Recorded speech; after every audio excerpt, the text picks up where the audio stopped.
세상의 모든 정보 윤인구입니다. 안녕하세요, 윤인구입니다. 점심 맛있게 드시고 계시죠?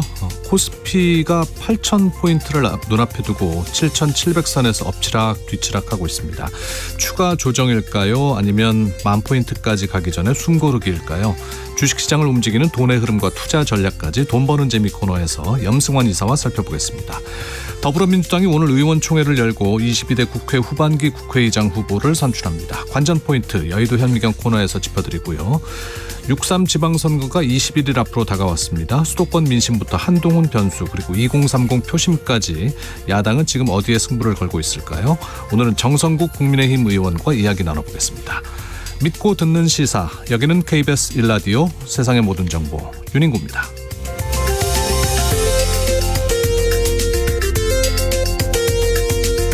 오늘도 갓생 품격 있게 여러분과 함께하겠습니다. 오늘은요 바로 세계 칵테일의 날입니다. 정말 별별 날이 다 있죠. 예, 칵테일이란 게 여러 재료가 섞여야 비로소 좀 새로운 맛이 나는 그런 술이잖아요. 사람 사는 것도 좀 비슷한 것 같습니다. 달콤한 순간만 있으면 금세 질리고 또 쓴맛만 계속되면 버티기 힘들죠. 기쁨도 실패도 눈물도 웃음도 이것저것 섞여야 인생의 맛이 나는 법이니까요. 그땐 정말 쓰디썼지만 지나고 보니까 결국 나를 만들어준 시간이다. 이런 시간들 여러분에게도 있으시죠? 잘렸다고 생각했던 직장이 오히려 새 출발이 됐다든가 힘들게 버텼던 그 시절이 지금의 나를 만들어줬다든가 돌아간 길이 결국 더 좋은 길이었다든가 지금의 여러분을 있게 한 그 시간 문자로 보내주시기 바랍니다. 샵 9730, 샵 9730에서 기다리고 있겠습니다. 짧은 문자는 50원, 긴 문자는 100원, 콩으로 보내시면 무료입니다. 문자 추첨해서요. 주유권과 커피 쿠폰 보내드릴게요. 오르는 기름값보다 더 뜨거운 열정으로 여러분의 기름통과 입맛을 채워드립니다. 5월 13일 수요일 KBS 1라디오 세상의 모든 정보 윤인구입니다. 출발합니다.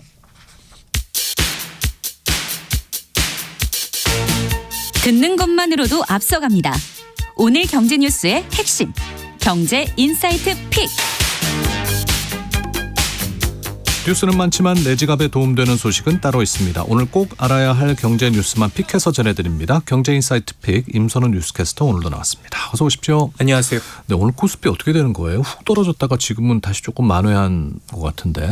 네, 말씀하신 것처럼 이제 오늘 개장하고 식겁하신 분들 많으셨을 것 같아요. 그러게요. 예, 코스피 장중한 때 7,400선까지 후퇴했다가 현재는 반등에 성공하면서 1.4% 빨간불 켜면서 7,700 위에서 움직이고 있습니다.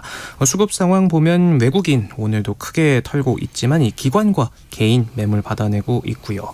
간밤 뉴욕 증시에서 기술주 중심으로 차익 실현 매물이 쏟아져 나오면서 나스닥, 필라델피아 반도체 지수 모두 미끄러졌고요. 또 뒤에 자세히 짚어보겠지만 오늘 새벽 삼성전자의 성과급 관련 노사 협상이 결렬되면서 총파업 우려가 부각된 점도 부담입니다. 네. 여기에 다시금 치솟은 원달러 환율 또 미국의 물가 쇼크까지 먹구름이 잔뜩 끼면서 최근 폭등 랠리에 차익 실현 압력을 가하는 상황인데요.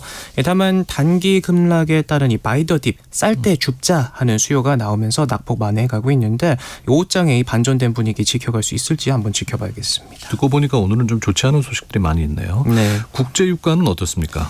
미국과 이란의 휴전 협상이 여전히 난항을 겪으면서 3거래일 내리 오르고 있는데요.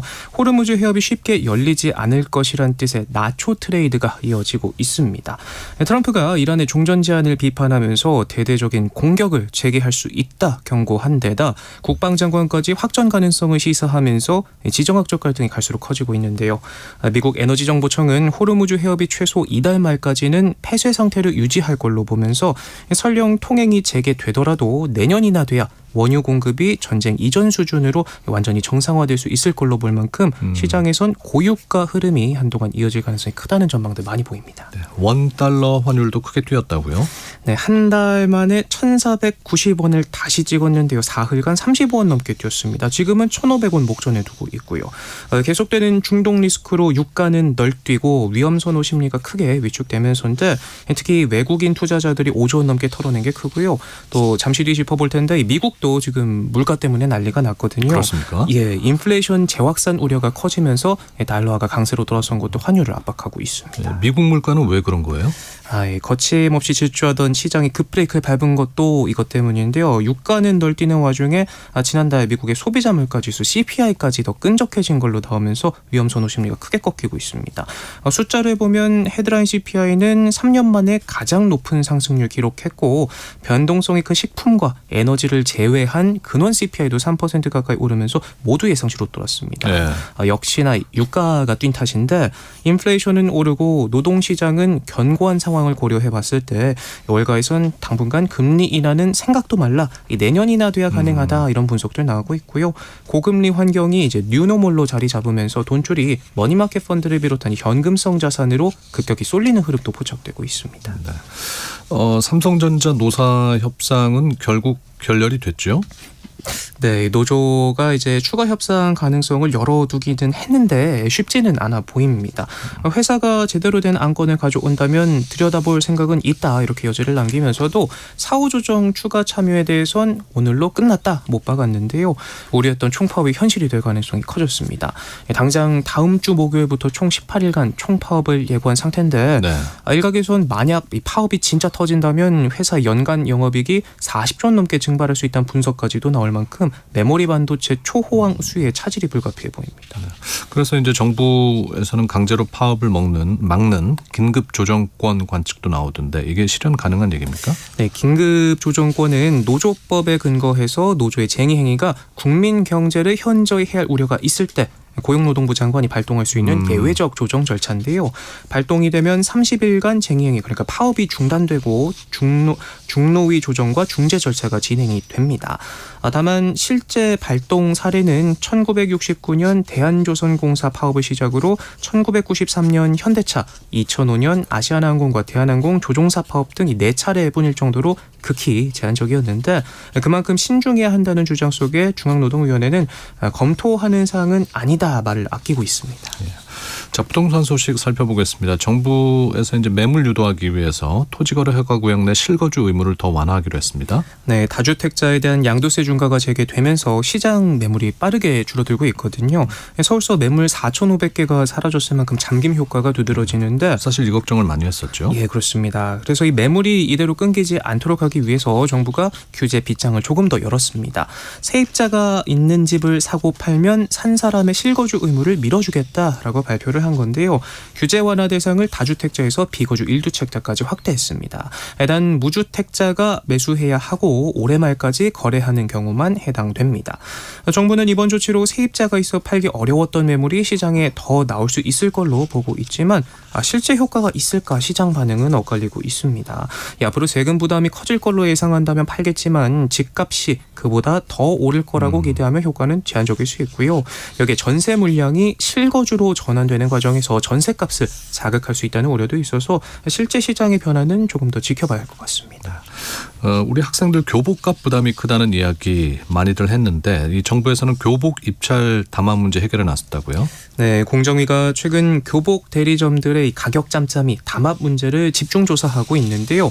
생계형 담합이 대부분이라 제재 규모가 1,000만 원 수준에 지금은 그치고 있는데 이 정도로는 막기 힘들다. 제재가 약하면 같은 일이 반복될 수 있다 말에 영세업자라도 과징금 수준을 대폭 높이겠다는 메시지를 던졌습니다. 네. 그리고 또 단속 방식도 더 촘촘해집니다. 나라장터 입찰 데이터를 실시간으로 분석해서 담합 의심 정황이 보이면 곧장 조사에 들어가는 시스템을 강화할 예정인데요. 교복값 부담 좀 줄어들 수 있을지 한번 지켜봐야겠습니다. 네.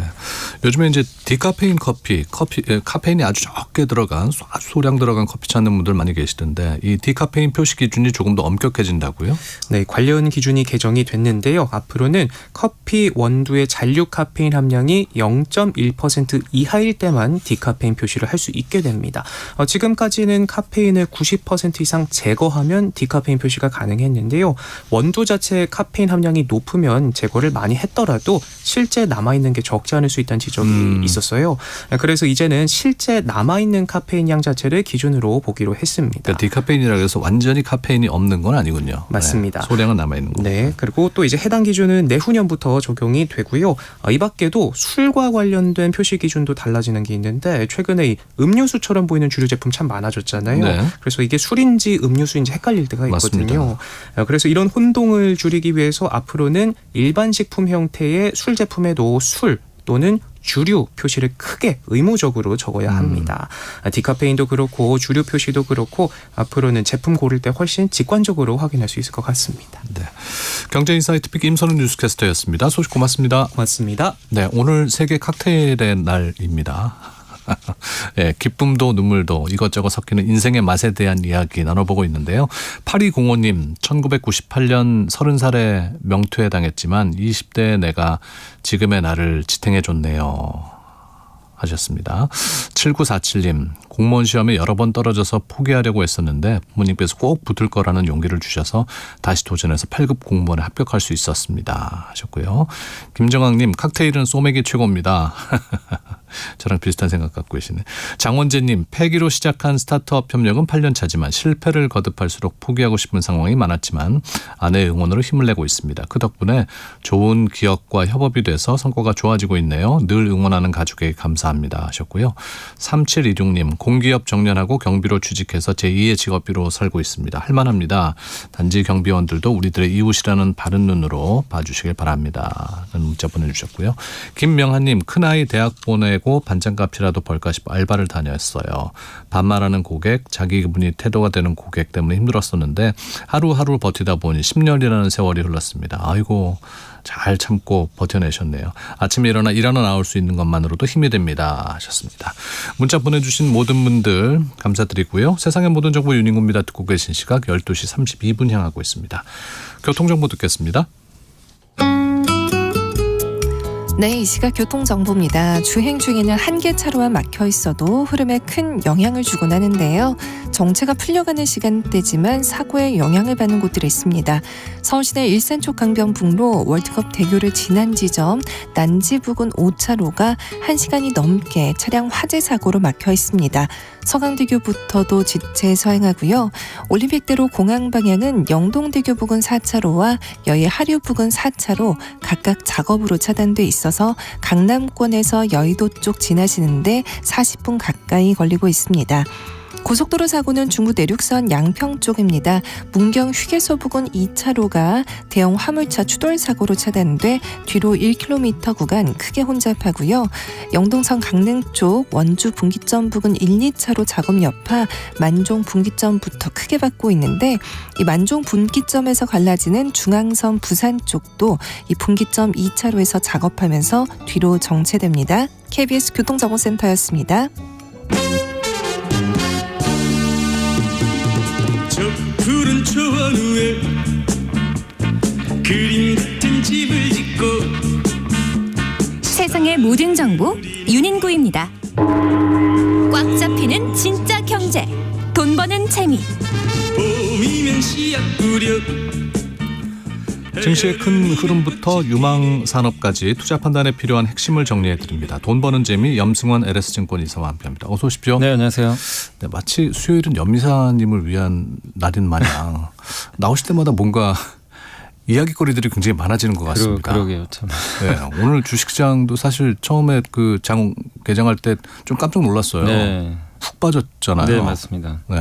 뭐 삼성전자가 5% 막 급나가고 네. 지금은 다 플러스 나가지고 그러니까요. 다시 또 이렇게 올라왔더라고요. 네. 네. 오늘 코스피 시장 분위기 어떻게 보십니까? 오늘 사실 이제 어제도 좀 흔들렸고 오늘도 오전에 좀 빠졌던 건 그 미국 시장에서 반도체주들이 좀 많이 빠졌거든요. 그러니까 미국에 지금 물가가 좀 높게 나왔어요. 네. 그러니까 금리가 오르고 그럼 이제 금리 인상하는 거 아닌가라는 그런 우려감이 커지면서 이제 미국 반도체가 뭐 갑자기 또 많이 오르다 보니까 이게 빌미가 돼서 좀 급락을 했고 그럼 당연히 이제 우리나라도 영향을 받거든요. 근데 오전에 좀 그 부분이 좀 있었고 또 거기에 삼성전자가 이제 새벽에도 뭐 협상이 결렬돼 가지고 네. 어떻게 보면 이제 파업이 5월 21일부터 이제 시작될 가능성이 높아진 거죠. 그러다 보니까 삼성전자가 5% 가까이 급락을 하고 그 영향이죠. 네. 아침에 하이닉스는 안 빠졌거든요, 사실. 그러니까 결국 이것만 보면 삼성의 파업 리스크 예. 이게 있었는데 다만 이제 아까도 뉴스 나왔지만 정부에서 절대 파업은 안 된다. 강하게 좀 나왔고 네. 파업을 뭐 손실을 어쨌든 하더라도 좀 최소화할 거라는 그런 얘기들이 나오다 보니까 파업 리스크보다는 그래도 여전히 반도체 사이클 좋은 거 아닌가.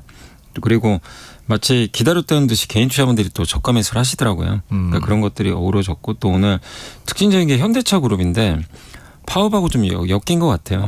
예, 왜냐하면 왜냐하면 현대적으로 전체적으로 많이 예, 올라갔더라고요. 그러니까 로봇 사업을 하는데 네.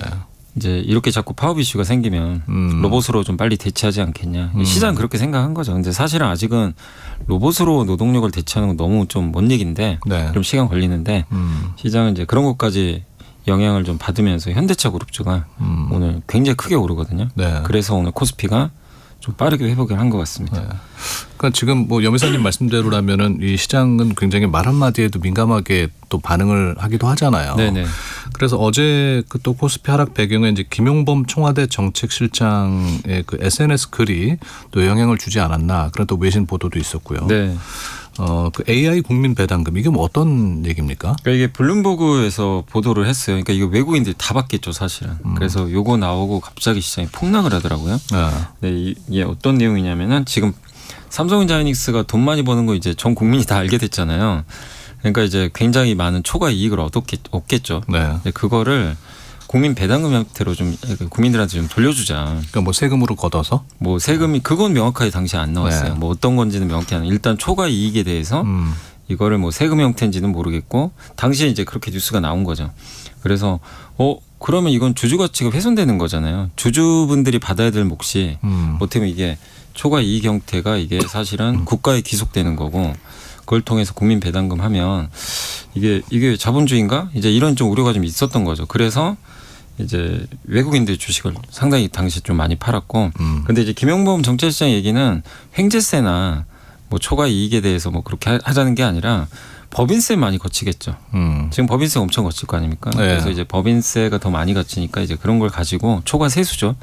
그걸로 좀 활용하자. 이렇게 이제 해명을 하긴 했는데 어쨌든 시장은 이미 그걸 한번 충격을 좀 받아버렸고 네. 그리고 청와대에서도 이거는 이제 김용범 정책실장 개인 생각이다. 뭐 그거는 청와대 생각과 전혀 상관이 없다. 이렇게 좀 선을 좀 그었기 때문에 오늘은 이제 그 이슈는 좀 잠잠해졌지만 어쨌든 이제 삼성전자 하이닉스 주주분들 깜짝 놀란 거죠. 왜냐하면 이제 그 주주분들은 어쨌든 삼성 하이닉스가 안 좋아질 수도 있는 거잖아요. 그 위험을 짊어지고 본인들이 투자를 하신 거예요. 그 성과를 주주들이 받는 거고 그러니까 그렇게 따질 거면 주식 투자를 해야죠. 주식 투자를 하셔가지고 삼성 하이닉스의 성과 또 배당금을 받으면 되거든요. 그리고 물론 이제 손해를 볼 수도 있지만 근데 주주는 그 위험을 짊어져야 됩니다. 어쩔 수 없이.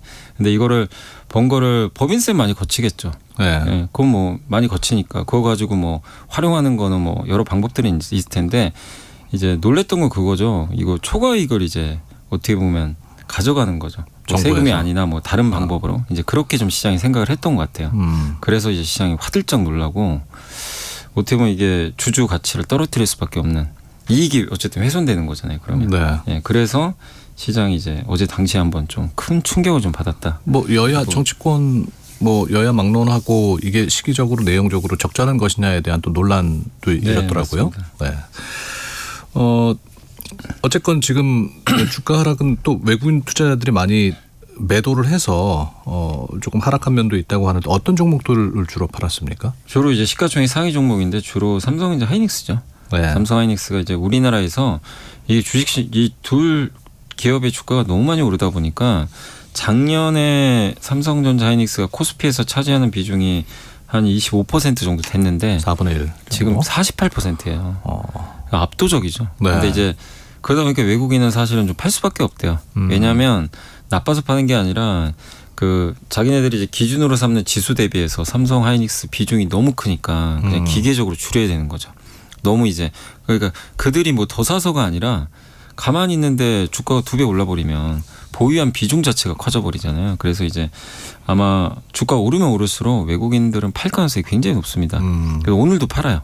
네. 오늘도 좀 여전히 팔고 있고 그래서 어제 뭐 약간 그런 이슈 때문에 판 것도 있겠지만 이거랑 또 별개로 그 전부터도 지수 오를 때마다 계속 팔았거든요. 그러니까 한마디로 연기금 우리나라 연기금도 국내 주식 비중이 지금 굉장히 높아지니까 네. 사실 고민이죠. 이걸 줄여야 되나. 왜냐하면 목표치를 넘겼거든요. 더 사서가 아니라 주가가 올라가가지고. 근데 외국인도 비슷해요. 펀드를 운영할 때 삼성전자는 얼마만큼의 비중을 갖고 있어야 되는데 그걸 한참 넘어간 거예요.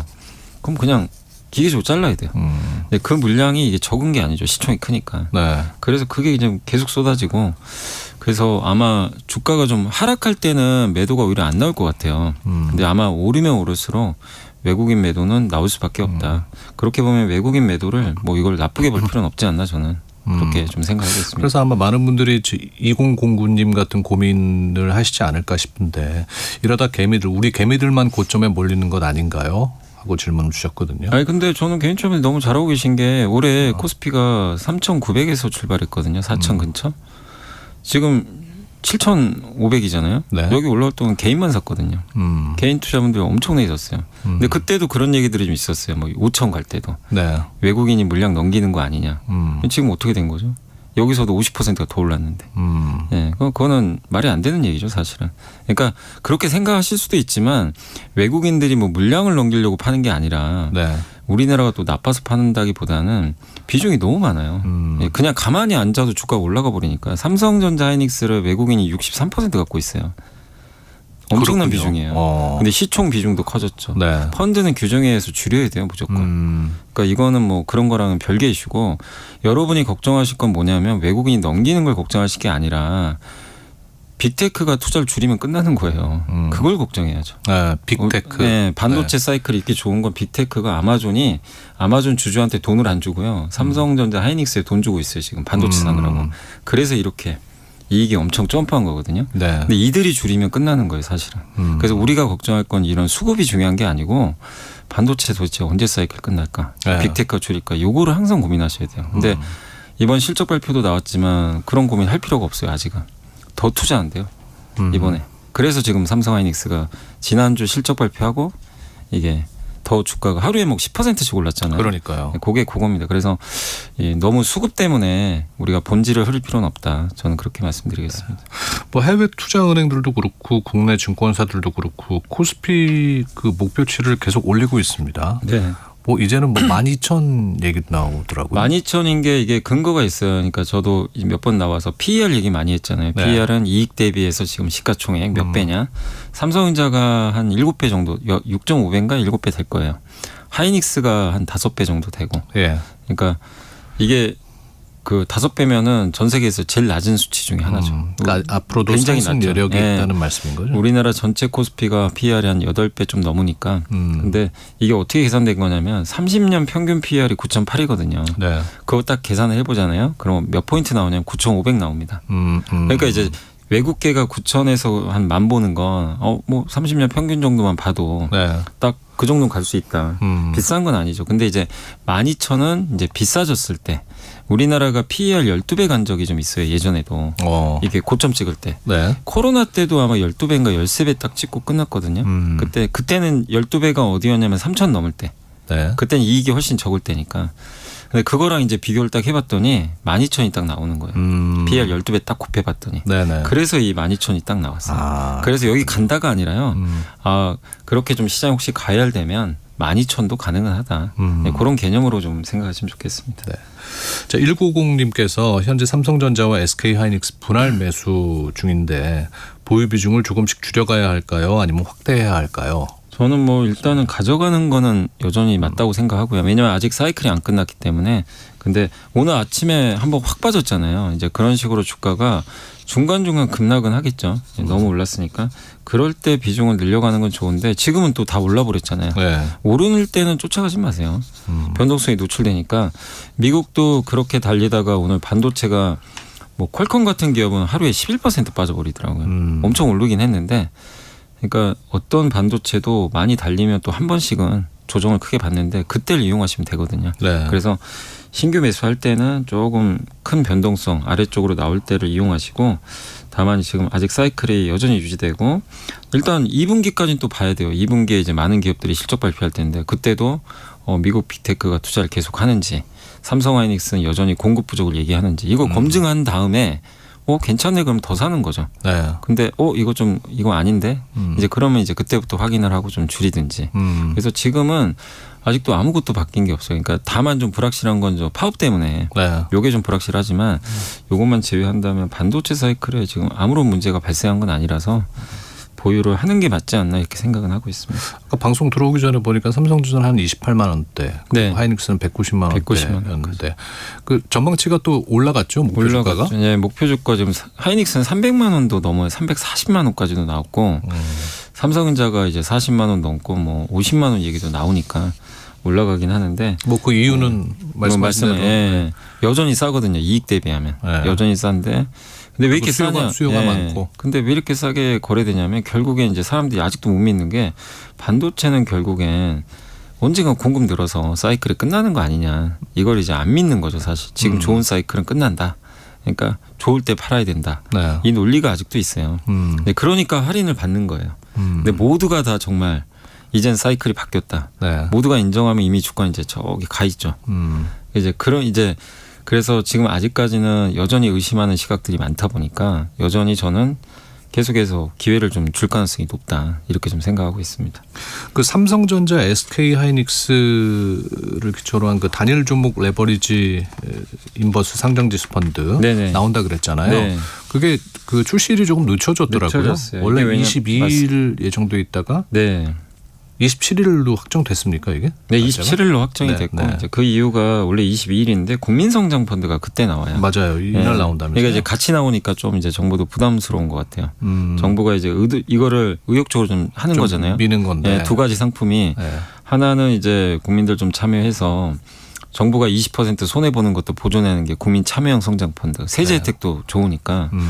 요건데 이제 레버리지 단일 종목 ETF는 규제 완화잖아요. 어떻게 보면. 근데 이거를 이제 같은 날 출시하는 건 조금 좀 부담을 느꼈던 것 같아요. 그래서 네. 약간 이제 일주일 정도 미뤄서 27일로 좀 확정이 됐고, 근데 어쨌든 요거는 이제 2배짜리니까 여러분들이 주의하셔야 될 게 오늘 같이 하이닉스가 3% 오르면 6%가 오릅니다.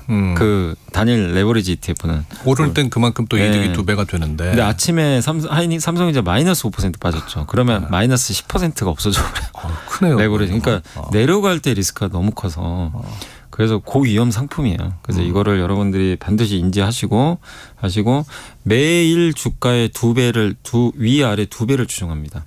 어제 주가의 2배가 아니고 네네. 이제 오늘 오르는 폭, 내리는 폭의 2배. 그래서 매일 바뀌어요. 이 상승 하락률이. 그거를 꼭 염두에 두시고 그래서 레버리지 ETF는 장기 투자하는 상품보다는 좀 짧은 관점으로 대응하시면 좋을 것 같아요. 오늘처럼 오전에 한때 내려갔다가 이렇게 다시 회복된 경우는 그러면 이 레버리지 펀드 같은 경우는 어떻게 계산이 되는 겁니까? 당연히 좀 올라가는 거죠 이제는. 네, 아, 마이너스였다가 지금 이제 회복이 된 거니까. 그날 평균으로 계산하는 거예요? 아니면 이제 그날 이제 실시간으로 계속 이 반영을 해주죠. 아, 그러니까 실시간으로 이제 마이너스 5%에 대해 보아 보면 네. 아마 바로 플러스는 안 날 거예요. 마이너스 10%까지 빠졌다 왔으니까. 근데 거의 이제 맞춰주고. 근데 여기서 주가 지수가 만약에 뭐 예를 들면 주가가 2% 오르면 이제 바뀌겠죠. 네. 4% 오르게 되고. 네. 그렇게 하니까 변동성이 그러니까 엄청나게 클 수밖에 없죠. 네. 그래서 7920님이 그와 관련한 질문을 주셨어요. 이 삼성전자, SK 하이닉스 기초로 한 단일 종목 레버리지 인버스 상장지수 펀드에 들어가고 싶은데 어떻게 해야 합니까? 이거 이제 그 사실 교육을 좀 받으셔야 돼요. 이제 금융투자협회인가 거기 아마 들어가시면 원래 그 레버리지나 인버스 ETF가 또 지수형도 따로 있거든요. 네. 근데 보통은 그런 거 하시려면 1시간 교육은 일단 온라인으로 받으셔야 돼요. 의무적으로. 근데 이거는 더 위험하잖아요. 그래서 2시간을 받으셔야 돼요. 의무 교육입니다.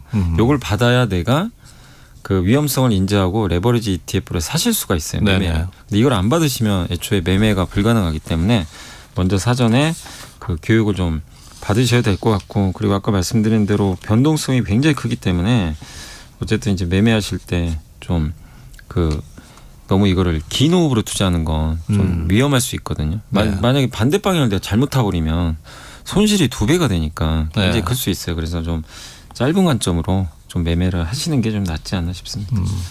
근데 요즘 그 ETF 하시는 분들이 단기 매매를 많이 하십니까? 아니 근데 이거는 다 달라요. 그러니까 저기 퇴직연금은 개별 주식은 못 사잖아요. 네. 연금저축펀드나 여기는 그냥 ETF를 모으세요 그냥. 아니 간단하게. 금감원에서 근데 뭐 이 초단기 매매에 대해서 경고하고 나서 이런 거 이제 여전히 이 종목 ETF 말고 네. 이제 나오겠지만 우리나라도 지금 지수형 레버리지 ETF가 되게 좀 많고 있거든요. 인버스나. 네. 네. 그래서 곧버스라고도 하죠. 그러니까 반대방에 2배짜리도 있어요. 예를 들면 삼성전자가 오늘 마이너스 5% 아침에 빠졌죠. 네네. 반대방에 2배는 주가 그러면 그 ETF는 10% 올라버립니다. 반대로. 주가 빠진 폭이 2배가 올라버려요. 이제 그런 것들을 이제 아직 나온 상품은 아니지만 지수형이 그런 게 있거든요. 그러다 보니까 시장 변동성이 크니까 굉장히 짧은 매매를 하는 경우들도 있어요. 아. 예, 그러니까 주로 지수 그 약간 파생 상품형, 뭐 네. 에버리지, 인버스 여기에 어쨌든 투기적 거래가 좀 많이 몰리고 있어요. 실제 그러니까 단기 매매하는 거죠. 네네. 예. 그러니까 이게 왜 그러냐면 지수 변동성이 너무 크거든요. 뭐 하루에 지수가 5% 급등하고 이러니까. 그러니까 이제 이런 변동성에는 이런 상품들이 또 투자하기가 좀 단타하시는 분들은 맞다 보니까. 근데 그거를 너무 이제 이게 거래가 쏠리니까 이제 금융 당국에서는 조금 경고 사인을 낸 거 아닌가. 좀 네. 조심해야 된다. 이렇게 얘기를 한 것 같습니다. 2093님께서 삼성전자 파업이 코스피에 미칠 영향은 어떨까요? 저는 그렇게 크지는 않을 거라고 생각합니다. 크지는 이미 않을 다 알려졌기 때문에 예. 이게 새로운 이슈 아니고 마치 이란 전쟁과 비슷하죠. 처음에 3월은 난리도 아니었잖아요. 이란 뉴스 따라서 뭐 하루에 뭐. 근데 그러니까요. 4월에는 어떻게 됐습니까? 뭐 이란 전쟁 여전히 안 끝났는데도 이제 영향력이 점점 떨어지고 지금도 안 끝났잖아요. 근데도 시장은 뭐 별 이제 관심도 없어 하는 거 보면 뭐 파업과 이건 전쟁은 좀 다르지만 어쨌든 파업을 하더라도 시장이 알려졌고 그리고 만약에 이제 비용이 좀 들어간다면 그 삼성전자가 성과급을 만약에 지급하게 되면 한 10% 정도는 아마 이익에서 떼야 되거든요. 이제 그 정도는 또 주가에 반영은 돼 있어요. 왜냐하면 하이닉스가 오르는 거에 비해서 삼성이 지금 못 갔거든요. 주가가. 네네. 그건 반영을 해버린 거죠. 네, 그리고 뭐 혹시라도 타협이 되면 삼성은 못 오른 만큼 또 급등하겠죠. 네. 그 부분도 있고 또 정부가 어쨌든 뭐 조정권을 좀 발휘해서 뭐 한 달 동안은 파업을 못하게 하겠다 뭐 이렇게 얘기를 했는데 그게 어떻게 될지 모르지만 좀 봐야 될 것 같고 삼성도 그리고 공장이 보통 옛날과 다르게 반도체 공장이 다 자동화돼 있어요. 그래서 생산 차질은 크진 않을 거예요. 근데 좀 걱정은 생산 차질이 아니라 이런 것들을 만든 다음에 이제 사람이 직접 해야 되는 거 있죠. 뭐 이렇게 검증도 해야 되고 뭐 수출도 해야 되고 이런 것들이 안 돼 버리면 이제 공급이 안 될 수가 있어서 그건 좀 약간 부정적일 수 있는데 근데 또 반대로 생각하면 공급이 안 되면 또 가격이 오르니까 네. 이게 또 실적에는 또 플러스가 또 될 수도 있거든요. 그래서 저는 그렇게 우려하시는 것만큼 그렇게 영향이 크지는 않을 거로 생각은 하고 있습니다. 알겠습니다. 오늘 돈 버는 재미 LS증권 염승환 이사와 함께했습니다. 말씀 고맙습니다. 네, 감사합니다. 1부 마치면서 스티비 원더의 노래 듣겠습니다. I just called to say I love you 들으시고요. 1시 2부에 찾아뵙겠습니다.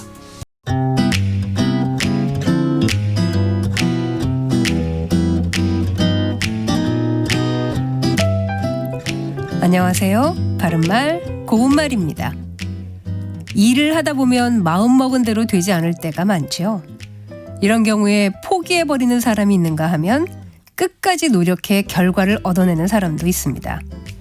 이처럼 뭔가를 꾸준히 하는 것을 뜻하는 형용사로 부단하다라는 표현이 있는데요. 부단하다는 주로 부단한의 형태로 쓰여서 꾸준하게 잇대어 끊임이 없다를 기본 의미로 합니다. 조카는 부단한 노력 끝에 우등상을 받았다. 부단한 전진만이 있을 뿐 후퇴란 없다. 같이 말할 수 있습니다. 부단하다란 말에는 또 다른 뜻이 있는데요. 예를 들어 그는 부단한 성격 때문인지 갈팡질팡한다 라는 문장에서처럼 쓰이는 경우에는 결단력이 없다를 뜻합니다. 또 일반적으로 낭자하다라는 표현을 들으면 먼저 생각하게 되는 것은 아마도 유혈이 낭자하다 같은 문장일 겁니다. 이 경우 낭자하다는 여기저기 흩어져 어지럽다를 뜻하는 말로 신발짝들이 사방에 낭자하게 흩어져 있다 같이 쓸 수 있겠습니다. 물론 지금 말씀드린 뜻이 낭자하다의 기본 의미지만 그 외에도 왁자지껄하고 시끄럽다란 뜻도 있어서 낭자한 웃음소리, 매미가 낭자하게 울어대다 같이 말할 수도 있습니다. 보통 부단하다와 낭자하다의 기본 의미만 알고 사용하는데 다른 뜻도 있다는 것 참고로 함께 알아두셔도 좋겠습니다. 지금까지 바른말 고운말 아나운서 국혜정이었습니다.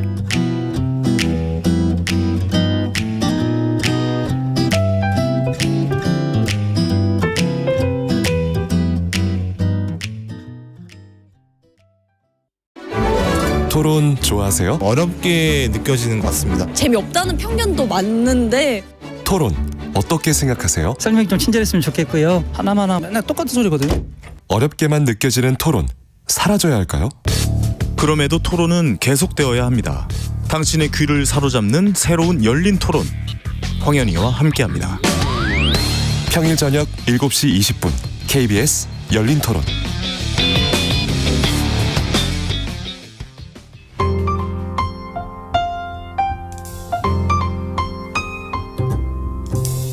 어떤 하루 보내고 계신가요? 눈코 뜰 새 없이 바쁘게 지나가는 한 주. 따뜻한 시선으로 하루를 마무리합니다. 당신을 위한 지식 쉼터. 오늘 밤 일라디오. 월요일부터 금요일. 매일 밤 10시 시작합니다.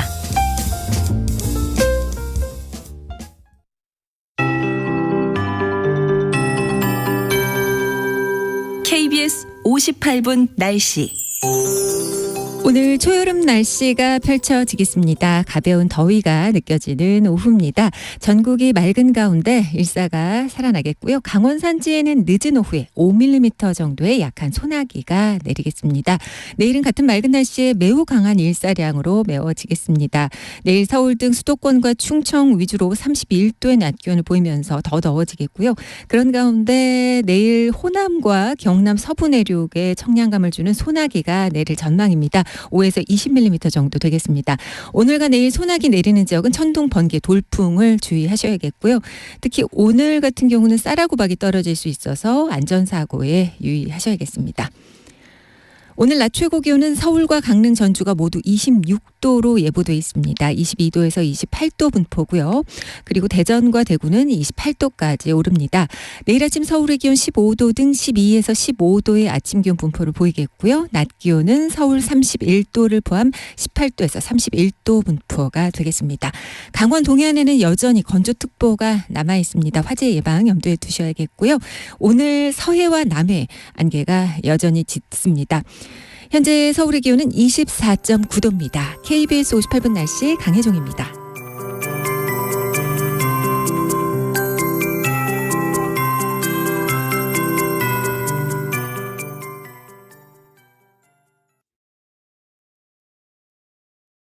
정성을 다하는 국민의 방송 KBS가 한시를 알려드립니다. AM 711kHz, FM 97.3MHz, KBS 일라디오입니다. HLKA.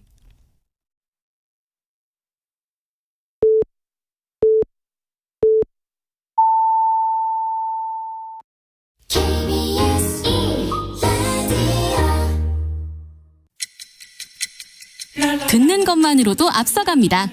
당신의 갓생 파트너 KBS 1라디오. 세상의 모든 정보 윤인구입니다.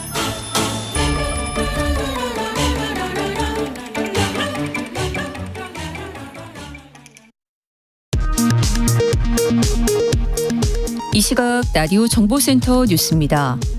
미국을 방문 중인 안규백 국방부 장관이 호르무즈 해협 통항 재개와 관련해 국제사회의 책임 있는 일원으로서 참여하겠다는 뜻을 미국 측에 전달했습니다. 국책연구기관 KDI가 올해 우리나라 경제 성장률 전망치를 기존보다 0.6%포인트 높은 2.5%로 상향 조정했습니다.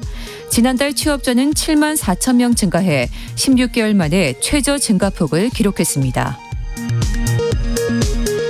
삼성전자 노사의 사후 조정회의가 노조의 최종 결렬 선언으로 성과 없이 끝났습니다. 노조가 성과급 제도화 등을 요구하며 총파업을 예고한 가운데 정부는 파업은 절대 안 된다는 입장을 밝혔습니다. 윤석열 정부의 관저 이전 특혜 의혹을 수사하는 2차 종합특검팀이 김호진 전 국토교통부 1차관을 피의자로 소환했습니다. 한독수 전 총리의 내란 혐의 재판에서 위증한 혐의로 기소된 최상목 전 경제부총리의 법관 기피 신청은 또 기각됐습니다. 지금까지 라디오 정보센터 뉴스 정원나였습니다.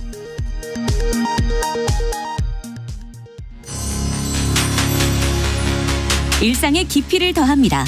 당신을 위한 프리미엄 인사이트. KBS 1라디오. 세상의 모든 정보 윤인구입니다. 2부 시작합니다. 6.3 지방선거 이제 딱 21일 남았습니다. 판세도 민심도 하루가 다르게 뒤집히고 있는데요. 지금 정치권 어떤 계산을 하고 있을지 여의도 현미경 코너에서 들여다보겠습니다. 이어서 한동훈 변수, 보수 단일화 그리고 2030 표심까지 과연 야당은 어디에 승부를 걸고 있을까요? 국민의힘 정성국 의원과 이야기 나눠보겠습니다.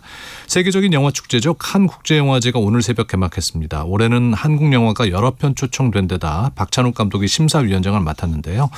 우리 영화 올해 칸에서는 뭔가 터질 것 같은 그런 느낌이 드는데 자세한 소식 살롱드 문화코스모스 코너에서 짚어보도록 하겠습니다. 2부 본격적으로 시작합니다. 뉴스 너머의 맥락, 정치판의 핵심을 포착한다. 여의도 현미경. 매일매일 차고 넘치는 정치권 이슈의 숨은 맥락을 짚어드리는 시간입니다. 여의도 현미경 김수민 시사평론가 박성희 시사저널 기자 나왔습니다. 어서 오십시오. 안녕하세요. AI 호황을 맞아서 이제 반도체 기업들이 또 큰 수혜를 누리고 있는 모습인데 김용범 청와대 정책실장이 어제 이 기업들의 초과 이윤을 국민에게 환원하기 위한 국민 배당금제 제안하면서 논란이 일고 있습니다. 네, 최근 이른바 이 코스피 불장, 이 SK 하이닉스나 이 삼성전자 등 일부 이 반도체 기업들이 좀 주도하고 있는데요. AI 대전환기를 맞아서 이 막대한 수익을 거두는 모습입니다. 그런데 어제 김용범 청와대 이 정책실장이 이 상황에 대해서 문제의식을 드러냈습니다. 요약을 해보면 이 AI 관련 기업들이 돈을 버는 거는 이 기업만의 노력의 결과가 아니라 이 산업의 구조가 바뀌면서 얻게 된 과실이고 특히 이 반도체 산업 육성에는 이 국가와 국민의 기여도 분명 있었기 때문에 그렇다면 이 과실을 일부 주주나 기업만이 누려서는 안 된다는 겁니다. 김 실장은 그러면서 이 갇힌 국민 배당금을 제안했는데요. AI 관련 기업들이 내는 이 법인세가 늘어나게 되면 이 초과세수만큼은 사용처를 좀 국가가 별도로 지정해 보자는 겁니다. 네. 그 예로 늘어난 세수를 이 청년 창업을 지원하는 데 쓰거나 아니면 이 농어촌 기본소득으로 돌려주거나 아니면 AI 관련 교육 비용으로 쓰자 이렇게 제안을 했는데요. 김 실장은 노르웨이도 1990년대 이 석유 수익을 국부 펀드에 적립했다면서 아무 원칙도 없이 이 초과이익의 과실을 흘려보내는 것은 무책임한 것이다 이렇게 주장했습니다. 그러나 야권은 좀 강하게 반발하는 모습인데요.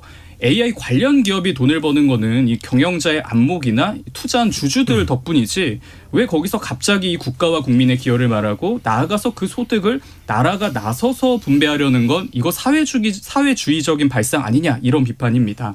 이준석 개혁식당 대표는 이 미국의 경우에는 AI 호황 속에서 단 한 개의 기업이라도 더 유치하려고 앞다퉈서 이 세금을 깎아주는 경쟁을 벌이고 있다면서 우리나라는 반대로 이 황금알 낳는 거위를 마치 치킨으로 튀겨 먹으려 한다 이렇게 비판했습니다. 네.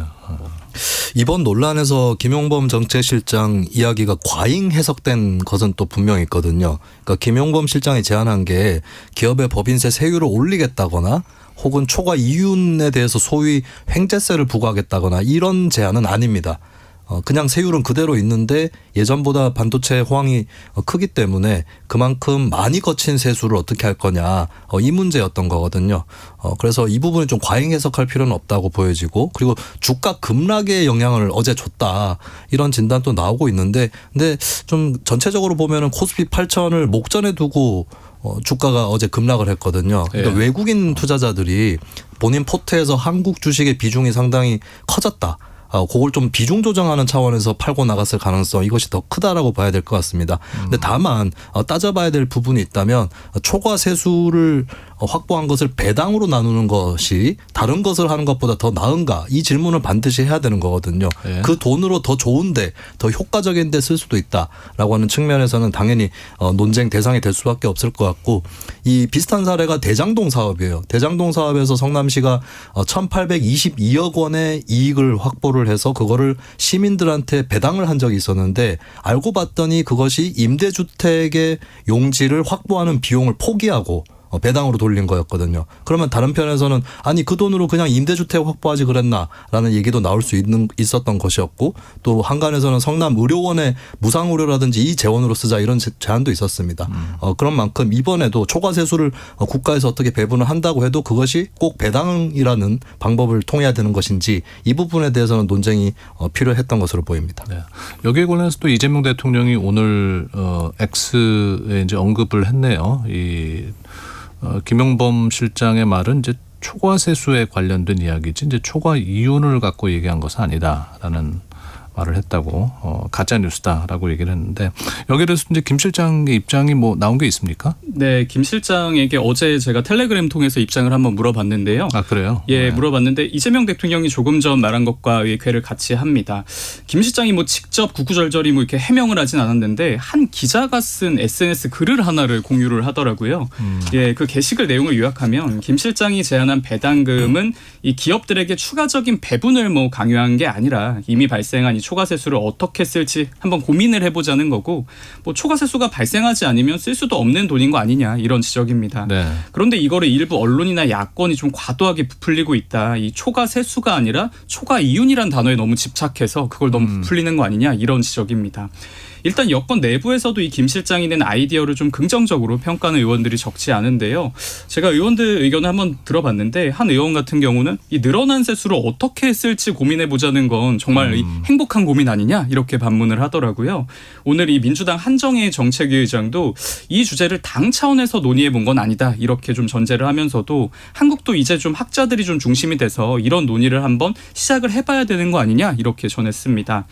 다만 좀 지방선거를 앞두고 있다 보니까 이 소위 말하는 이 격전지 지역의 후보 캠프에서는 좀 불만의 목소리도 감지가 되는데요. 예. 아무래도 이 주식 투자 그리고 이 뭐 실용에 예민한 이 중도층이나 특히 2030 세대에게는 좀 반감을 불러일으킬 수 있다는 겁니다. 영남 지역 후보의 한 관계자랑 제가 통화를 했는데 이 찬반이 갈릴 수 있는 주제를 지방선거를 코앞에 두고 던지는 거는 이거 험지 후보들에게는 정말 힘이 빠지는 일이다, 이렇게 토로했습니다. 한 표 한 표가 이제 중요한 시기에 굉장히 민감한 얘기다라는 뜻이죠. 네. 네. 근데 이 청와대의 공식 직책을 맡고 있는 사람이 왜 이런 글을 올렸을까? 여기에 관심이 집중되고 있는데 청와대에서는 공식 입장이 아니다, 뭐 개인 입장이다라고 얘기를 했는데 이런 경우는 둘 중에 하나일 가능성이 있습니다. 그러니까 첫 번째는 진짜로 김용범 정책실장 개인 행동이었다라는 것이고, 두 번째는 그건 아닌데 김 실장이 총대를 메고 여론을 떠보고 후퇴한 것이다라고 볼 수 있는 것, 두 가지 중에 하나다라는 건데 뭐가 맞는 거예요? 근데 두 가지 다 문제가 있어요. 그러니까 첫 번째는 정책실장이라는 사람이 개인 입장을 앞질러서 얘기를 해도 되는 그런 직책에 있는 것인가라고 하는 거거든요. 예를 들어서 이런 것을 어떻게 할까요라고 질문을 던지는 형태였다라면 논란은 훨씬 덜했겠지만 굉장히 구체적인 배당이라고 하는 방안까지 언급이 됐단 말입니다.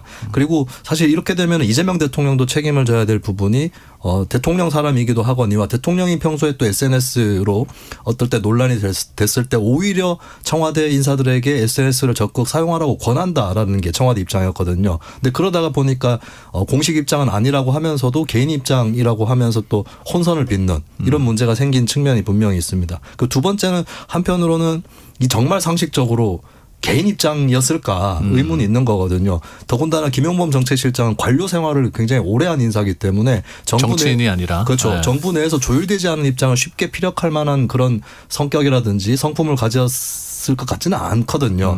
그리고 배당이라고 하는 게 이재명 대통령이 성남시장 때부터 트레이드마크 정책이었습니다.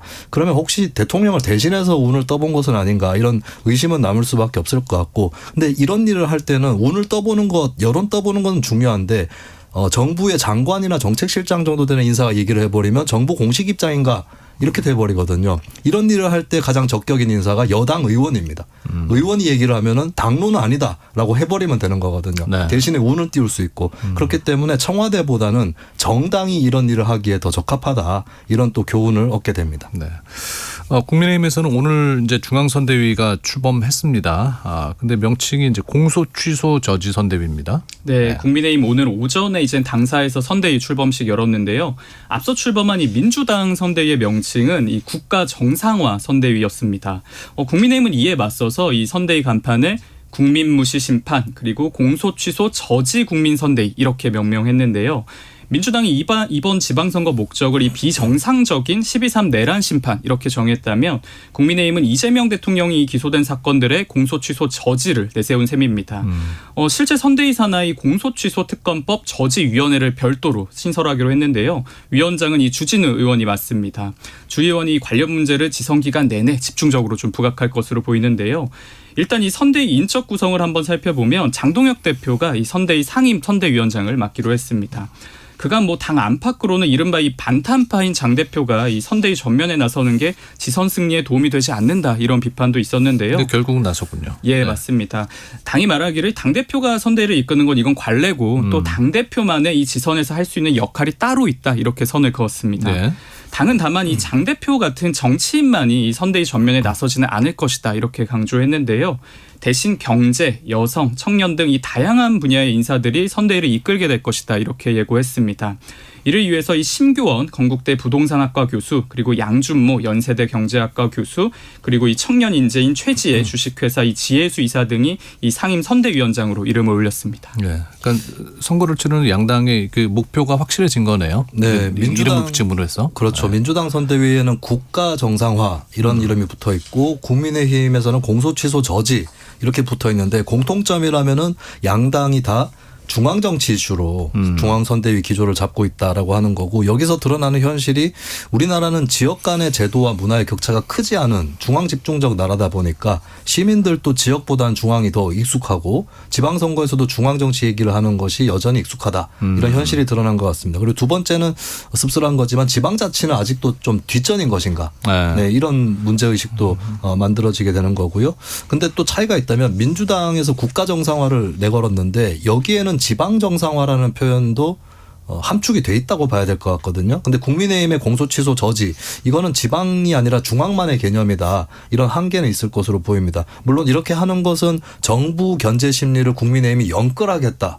라고 하는 그런 의도에 따른 것으로 보이는데 다만 한계라면은 만약에 여권이나 정부 측에서 공소 취소나 조작기소 특검에 관련해서 선거 전에 진척시키는 게 없게 한다면 김이 빠질 수도 있다는 점이 있고요. 두 번째는 현역 광역단체장이 국민의힘 쪽이 다수거든요. 그렇죠. 그러면 이런 교체론에 대해서 민주당에서는 지방 권력 교체론을 펼 텐데 어떻게 대응할 거냐 이게 숙제로 남아 있고 또 중앙선대위에 부동산이나 실물경제 전문가들이 대거 들어가서 포진을 해 있는데 근데 공소취소 저지하고라고 하는 슬로건하고는 좀 맞지 않죠. 이런 부분을 또 어떻게 맞춰 나갈 것인지가 또 숙제로 남겠습니다. 네. 근데 그 선대위원장 물망에 올랐던 중진 의원들은 이게 안 보이네요. 네, 뭐 그간 야권에서는 이 대선 주자급이 정치인들이 장 대표 대신해서 선거 전면에 나설 것이다 이런 관측이 많았는데요. 실제 제가 취재를 해보면 송원석 원내대표가 최근까지 불과 어제까지 이 김기현 그리고 나경원, 안철수 의원에게 이 선대위 합류를 좀 강하게 설득한 것으로 전해집니다. 사실 어제 이제 당 지도부에도 이들 의원들이 합류하느냐 이렇게 제가 물어봤을 때만 해도 거의 99% 합류할 것이다. 예, 이렇게 강하게 긍정하는 인사들이 많았는데요. 결과적으로 이 세 사람 모두 이 선대위 승선을 끝내 거부했습니다. 의원실마다 이 합류 거부 입장은 좀 다 달랐는데요. 장 대표와 이 중진 의원들 간의 미묘한 자존심 싸움 같은 이 기류는 분명 감지가 됩니다. 이 잠재적 당권, 이 대권 주자인 의원들이 이 선대위 전면에 나서는 거를 장 대표가 좀 원하지 않은 거 아니냐 이런 관측이 나오는 건데요. 실제 선대위원장 후보로 언급됐던 한 의원 같은 경우에는 이 선대위원장 임명에 송원석 원내대표만 좀 적극적으로 나섰고 장동혁 대표가 뭐 직접 찾아오거나 연락을 해온 적이 전혀 없다. 사실상 이 나의 이 선대위 합류가 불발된 거는 장 대표의 의중으로 봐야 된다. 이렇게 전했습니다. 이 밖에 좀 우재준 청년 최고위원이 친한계로 분류되는 우재준 청년위원 같은 경우도 선대위 구성과 관련해서 이거 사전에 논의가 없었다면서 이날 선대위 출범식에 불참을 했고요. 이렇게 되면서 국민의힘 지도부 내에서도 이 선대위 둘러싸고 좀 긴장감이 감도는 모습입니다. 네. 이 우재준 청년 최고위원은 친한계 소속이고 친한계 안배한다 이런 목적도 선대위원장 위촉에 있었던 것 같지만 오히려 반발을 불러일으켰다라고 하는 그런 역효과를 확인을 했고요. 그리고 장동혁 대표 같은 경우에 김기현, 나경원, 안철수 의원에 대해서 적극적으로 선대위에 합류시키려고 한 건 아닌 것 같다. 이런 관측이 나오고 있는데 사실 장동혁 대표의 현재까지 기조를 보면은 내가 다 책임지겠다. 내가 해왔던 대로 할 것이고 다 책임지겠다라고 하는 이 입장이 강하고 이게 한편으로 생각해 보면 승리하면은 내 덕이다라고 하는 그런 전제도 미리 까는 것 같거든요. 그런 의미에서는 약간 공동선대위 집단 지도 체제 이런 모습보다는 본인이 원탑으로 있는 이런 모습을 선호를 하는 것 같습니다. 그리고 한편으로 김기현, 나경원, 안철수 의원도 적극적으로 과연 합류하려고 한 것인가 했을 때 사실 장동혁 대표하고 같이 있다가 똑같이 책임지는 건 어렵다. 이런 생각들을 할 수 있는 거겠고요. 그리고 본인들이 다 광역단체장 선거라든지 각 지역에서 선거에 임하는 게 더 도움이 될 거다.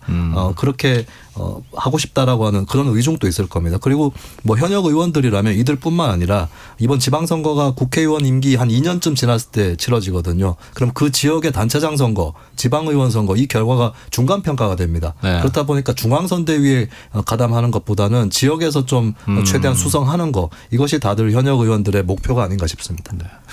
오늘 이제 민주당에서는 22대 후반기 국회의장하고 국회부의장 후보를 선출을 하고 오전에 국민의힘에서는 박덕흠 4선 의원이 이제 부의장으로 후보가 확정이 됐죠.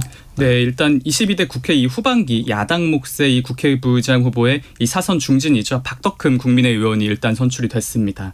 이날 표결에는 의원 106명 중에 101명이 참여를 했고요. 이 중 이 박 의원이 과반 이상인 59표를 얻으면서 이제 후보로 선출이 됐습니다. 같이 경쟁했던 조경태 의원과 이 조배석 의원은 고배를 마시게 됐는데요. 박 의원은 일단 비교적 온건한 좀 성향으로 분류가 됩니다. 야권뿐 아니라 여권 인사들과도 친분이 굉장히 두터운 의원으로 평가가 되는데요. 네. 다만 이 국회 부의장으로서는 이 야당의 역할, 좀 싸우는 국회 부의장 역할을 조금 더 강조하는 모습입니다. 박 의원은 이 민주당은 이재명 대통령에 대한 이 공소 취소 등을 후반기 국회에서 좀 몰아칠 가능성이 높다면서 사직생의 각오로 싸우겠다 이렇게 밝혔는데요. 또 민주당은 잠시 뒤인 오후 2시에 의원총회를 열고 이 국회의장과 또 여당 몫의 국회 부의장 후보를 선출합니다. 이번 후보 선출 과정에는 이 처음으로 이 권리당원 투표가 반영이 되는데요. 민주당은 그제부터 이틀간 실시한 이 권리당원 온라인 투표 결과 20%와 그리고 이날 의원들의 이 현장 투표 80%를 합산해서 최종 후보를 결정하게 됩니다. 국회의장 후보 선거에는 현재 박지원 의원 그리고 조정식 의원, 김태년 의원 이렇게 3명이 경쟁을 하고 있고요. 예. 국회 부의장 후보 선거에는 남인순 의원과 이 민홍철 의원이 맞붙고 있습니다. 정치권에서는 또 이번 국회의장 선거가 이 민주당 전당대회 예고편이 될 것이다 이런 관측도 나오고 있는데요. 이른바 이 명심의 영향력이 좀 확인될 것이다 이런 전망 때문입니다. 공교롭게도 어제 이재명 대통령이 SNS에 이 조정식 의원에게 투표 인증을 한 지지자의 글을 하나 공유했기 때문인데요.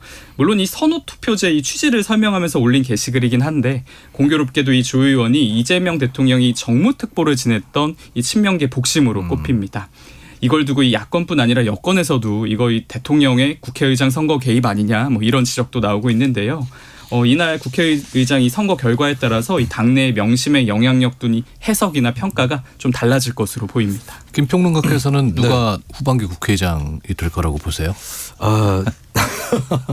저는 3분 중에 2분으로 좀 좁혀지는 것 같다. 근데 네. 누군지 차마 말씀을 못 드릴 것 같은데 근데 마지막 묘한 뒷맛이 있는 것이 이재명 대통령의 엑스 포스팅입니다.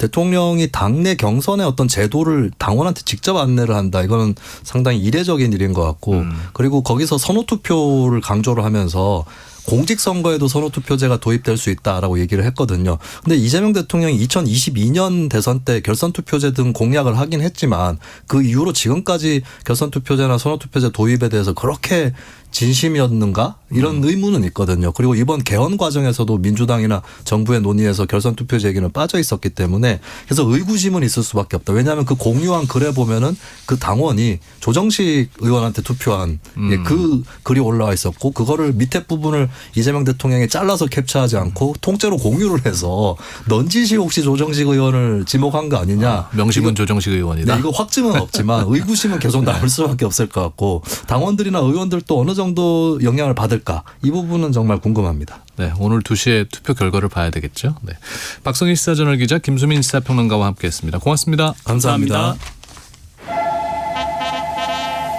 지금 듣고 계시는 방송은 윤인구 세상의 모든 정보 윤인구입니다. 청취자 여러분들의 참여를 기다리고 있습니다. 문자번호 샵 9730 샵 9730 짧은 문자는 50원, 긴 문자는 100원의 정보 이용료가 있고요. KBS 콩 어플리케이션, 일라디오 유튜브 채널을 통해서는 무료로 참여하실 수 있습니다.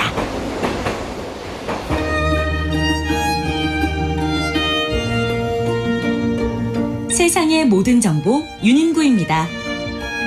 여의도의 숨결, 살아있는 정치의 기록 인터뷰, 여의도 심장박동. 네, 6.3 지방선거가 이제 20일 정도 남았습니다. 수도권부터 PK, TK까지 전국 곳곳에서 그야말로 피마르는 초접전 승부가 펼쳐지고 있는데요. 거대 야당인 국민의힘이 탈원에 성공할지 또 여당인 민주당이 수성에 성공할지 귀추가 주목되고 있습니다. 오늘은요, 국민의힘 부산 낙동강 전선을 지키고 있는 정성국 의원 모시고 이야기 나눠보겠습니다. 의원님 어서 오십시오. 예, 안녕하세요. 부산 진구갑 정성국 의원입니다. 네, 잘 오셨습니다. 시간 내주셔서 감사합니다. 초대해 주셔서 고맙습니다. 네. 이제 오늘 그 국민의힘 중앙선거대책위원회 발족을 했고 네. 분위기가 어떤지 궁금합니다. 일단은 약간 관심은 좀 크게 받지는 못하는 것 같아요. 예. 왜냐하면은 지금 지역별로 선대위 체제로 많이 흘러갔기 때문에 네. 또 이제 선거가 지금 많이 임박해 오고 있는 상황에서 우리가 말하는 메모드급 뭐 선대위, 뭐 혁신 선대위 이런 데 대한 기대감이 많이 반영되기는 지금 시기적으로나 상황적으로 좀 그런 게 좀 줄어들지 않았나 생각이 들고요. 특히 우리가 선대위를 구성할 때 장동혁 대표가 어떻게 이제 선대위 들어오느냐, 조금 빠져 있느냐 이런 부분에 대한 이야기가 너무 많았지 않습니까? 네, 끝까지 논란이 많았잖아요. 근데 결론적으로는 아마 이제 선대위에 중앙선대위 참여하는 쪽으로 또 최근에 이야기가 나왔기 때문에 네. 뭐 결과를 지금 보는 상황이라서 이 부분에 대해서 지금 큰 주목을 끌지는 못하고 있는 상황인 것 같다. 다만 우리 당에서 그래도 지금 이 부분을 연결을 좀 하고 있지 않습니까? 이재명 대통령의 공소 취소 저지. 네.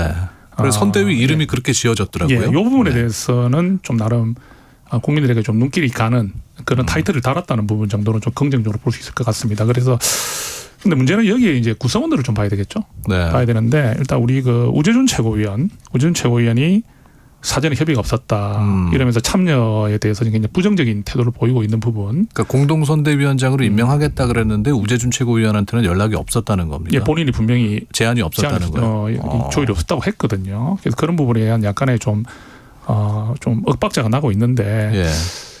사실 선대위를 뭐 좀 혁신적으로 어떻게 보면은 우리 당이 지금 국민들에게 좀 실망을 줬던 부분을 상쇄할 수 있는 좀 그런 분들이 좀 전면에 나섰으면 좋았지 않겠나는 그런 아쉬움이 많아요. 네네. 예.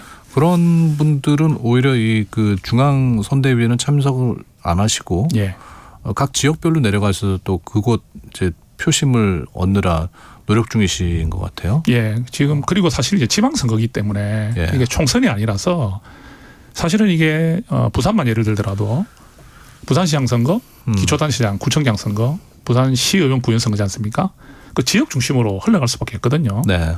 그렇기 때문에 사실 이게 뭐 우리가 말하는 총선 같은 데서 나오는 대선급에 있을 때 나오는 선대위와는 좀 차이는 분명히 있는 것 같아요. 예. 관심도라든지 또는 중요도 같은 데서. 네. 예.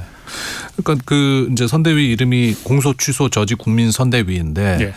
이 이름으로 이제 이번 지선에서 지금 약간 국민의힘에 처져 있는 그 표심을 반전시킬 수 있는 계기가 될 거라고 생각하시는 건가 보죠. 이번에 민주당이 실착을 했습니다. 우리가 국민들에게 법 감정을 건드리는 공정성의 문제를 훼손을 한 거거든요. 자기의 이재명 대통령 본인에 대한 공소 취소잖아요. 네. 그죠? 대통령이 아니라면 가능할까요? 그러니까 대통령이라 하더라도 우리가 지켜야 되는 선이 있는데 대통령도 보십시오. 비상계엄 잘못하니까 탄핵이 되지 않습니까? 그런 우리 자유민주주의 대한민국에서 본인의 그 어떤 혐의에 대한 부분에 대해 공소를 취소하는 그런 특검을 추진한다는 자체가 국민의 감정을 많이 건드렸거든요. 네. 이게 우리가 이제 지금까지 아쉬웠던 거는 우리 보수가 결집할 수 있는 계기가 없었어요. 그래서 지금 이 부분은 민주당의 실착에 가깝다. 네. 뭐 우리 당이 예를 들어서 어떤 뭐 변화의 바람이라든지 쇄신의 바람 또는 어떤 국민의 희망을 주는 그런 모습을 보였다기보다는 사실은 민주당의 실착의 부분이 크거든요. 그러니까 이 부분을 타이틀을 걸고 나가는 전략 자체는 나쁘지 않은 거죠, 그죠? 네. 네, 당에서. 그런데도 여전히 국민의힘 정당 지지율은 좀 미미하고 그리고 뭐 초반보다는 후보들 간의 격차가 좀 줄어들긴 했습니다만 여전히 이제 민주당이 좀 우세인 지역이 많습니다. 그런 것 같습니다. 이번 지방선거는 국민의힘 내부적으로는 어떻게 해볼 만한 선거다 아니면은 야 이거 쉽지 않다 어떤 분위기입니까? 지금 아직까지 해볼 만하다는 평가는 나오지 않고 있고요. 예. 냉정히 따지면 상당히 이제 좀 패배 의식까지 간 정도였는데. 그런 부분에서 사실 좀 올라왔다는 건 맞는 것 같습니다. 네. 아까 말씀드린 대로 그 계기는 민주당이 준 것이고요. 예. 그리고 또 선거가 다가오면 다가올수록 사실 보수가 자연적으로 결집하는 현상은 늘 있었지 않습니까? 그죠?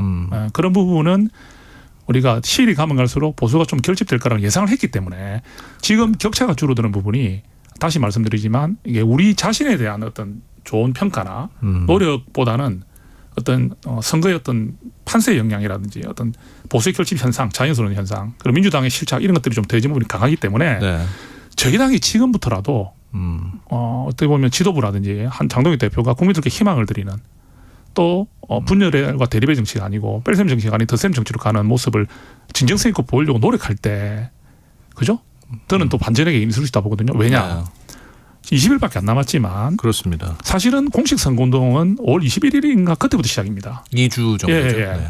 그때 지금은 이제 국민들이 봤을 때도 실감을 잘 못하는 경우가 있어요. 그냥 빨간 옷 입고 다니고 파란 옷 입고 다니는 사람들이 간간히 보이긴 하지만 후보자들의 차가 다니고 벽보가 붙고 하는 시기는 아직 아니지 않습니까?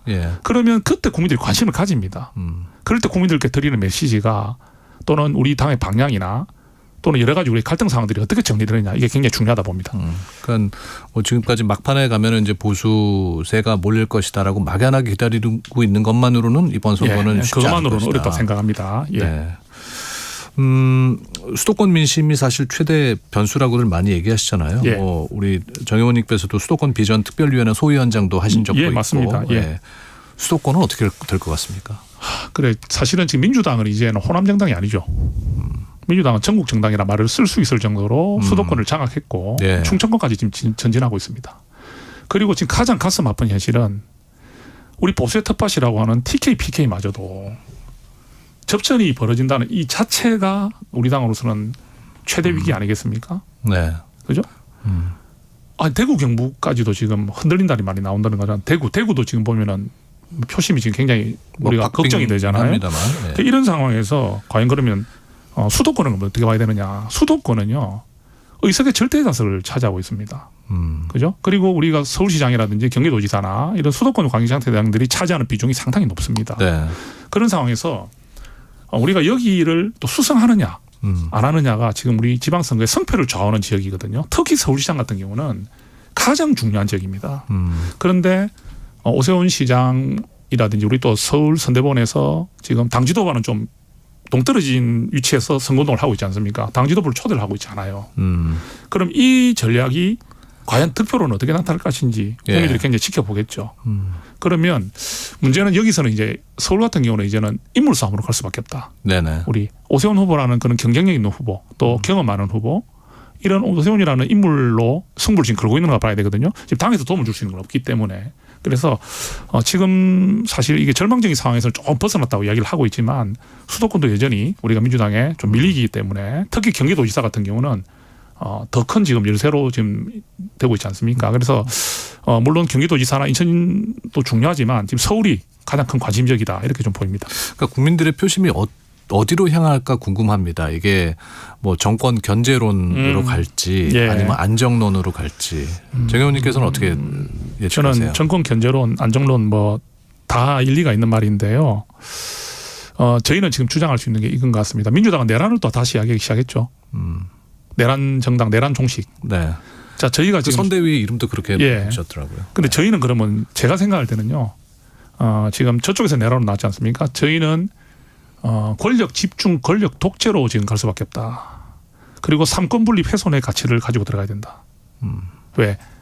우리는 지금 어차피 지금 계엄에 대해서 사과를 하고 했지만 아직까지 우리가 거기에 대해서 완전한 처리를 하지 못했다는 비판을 받고 있기 때문에 지금은 우리도 잘못이 있고 우리 과거에 대한 반성이 약했고 또 미래에 대한 비전을 제대로 제시하지 못했다는 반성을 함과 동시에 그렇지만 국민들께서 모든 권력이 대통령과 여당에 갔을 때 과연 2028년 총선까지 이 긴 2년 동안 민주당이 하는 정책에 대한 어떤 견제도 할 수가 없다. 그게 바로 우리가 볼 수 있는 것이 바로 공수처 특검 아니겠느냐.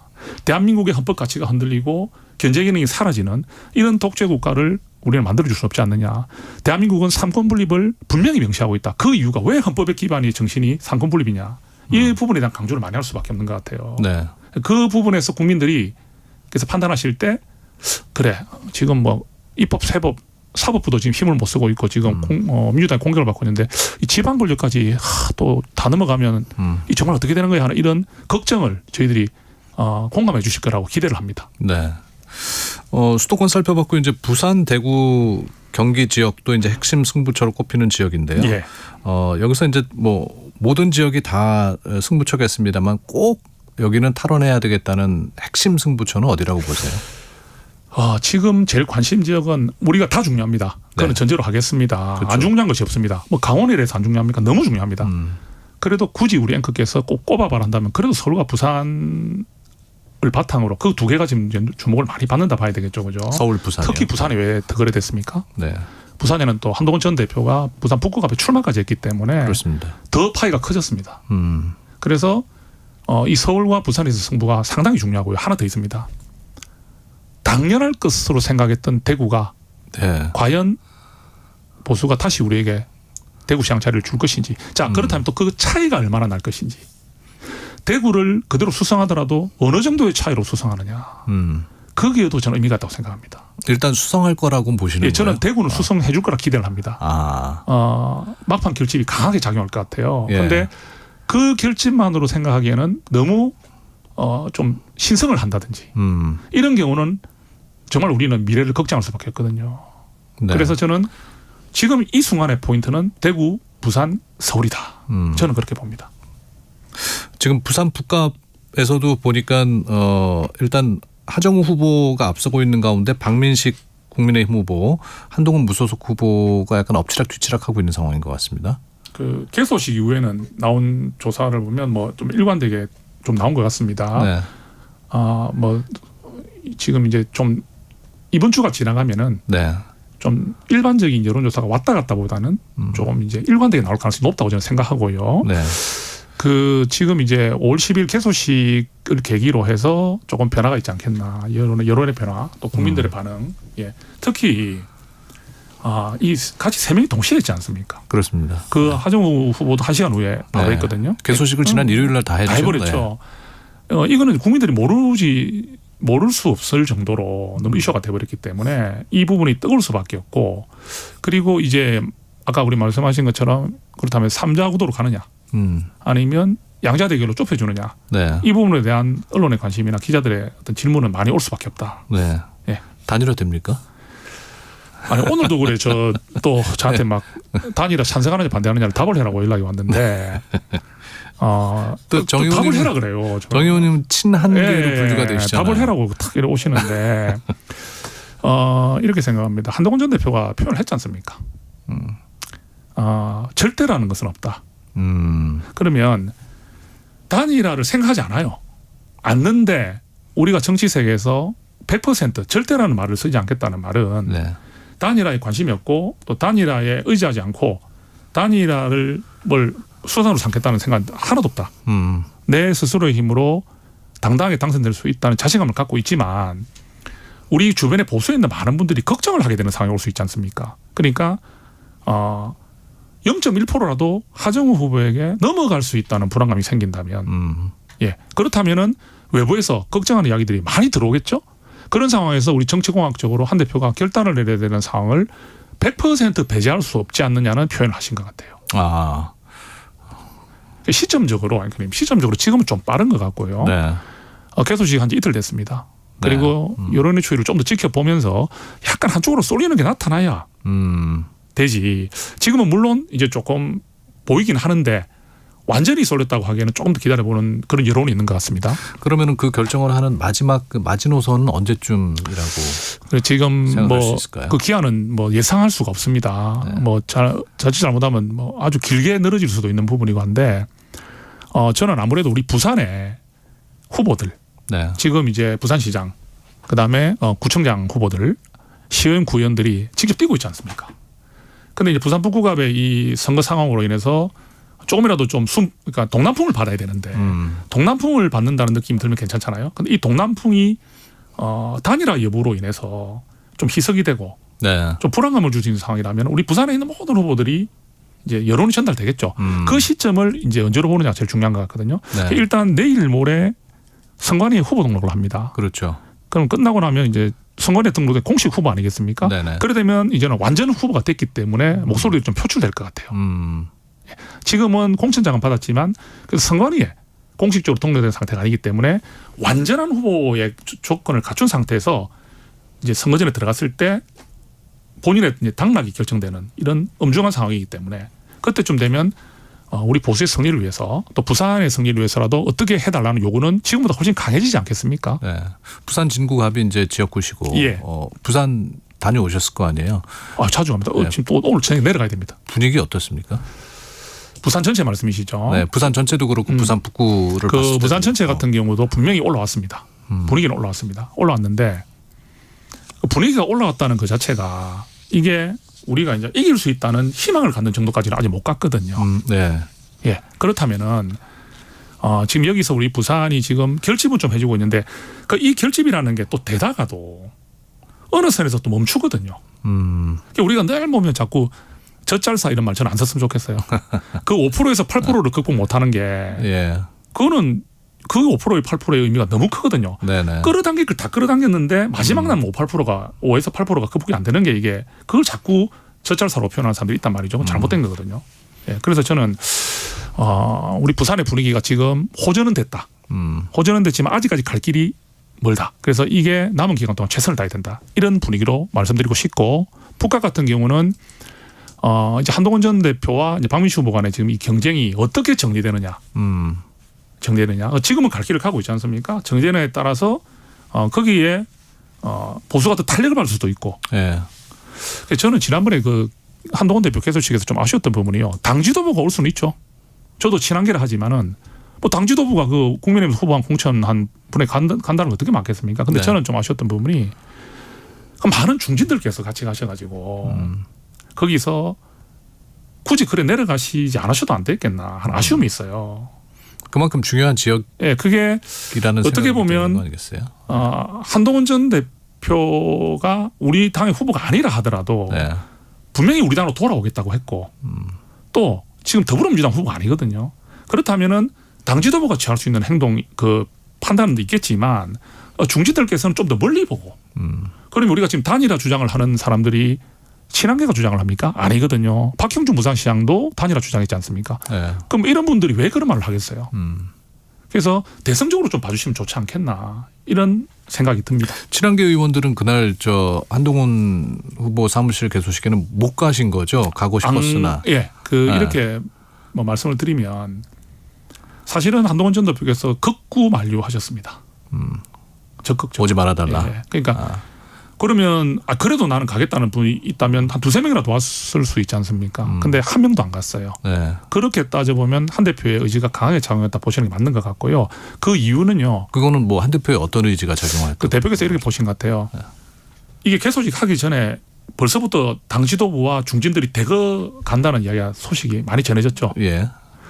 그렇다면은 우리가 친한 의원들이 뭐 한 10명 가가지고 이 세를 과시하는 걸로 대결로 가는 부분은 또 의미가 없는 거죠. 국민의힘에서 당내 갈등 예, 똑같이 한 대표도 똑같은 사람 아니냐. 그리고 당 지도부가 가가지고 거기 모이는 것과 다르게 우리는 이 주인이 누구죠? 투표하는 분이 누굽니까? 친한 의원들이 투표하는 게 아니잖아요. 거기 오신 중진들이 거기 투표하는 거 아니잖아요. 북구갑 구민들이 투표하는 거거든요. 네. 그럼 북구갑 구민의 한 분의 마음을 듣는 게 승리의 길입니다. 거기에 우리 친한계는 10명 간다 해가지고 득표에 그렇게 크게 영향을 미칩니까? 저 그렇게 생각하지 않거든요. 올만한 사람들이 왔구나 이 정도지. 그러면 그때 이 지역을 지키고 있는 참 소중한 많은 분들 한 분 한 분을 소개하고 말씀 듣고 경청하는 어떤 구민과 함께하는 개소식 이 부분에 대한 판단을 대표께서 내리셨다. 근데 그 부분에 대한 평가가 지금 굉장히 좋게 나오고 있거든요. 네. 그래서 저는 대표께서 역시 대승적으로 판단하시는 것이 참 좀 리더 역할을 하셨다 이렇게 보입니다.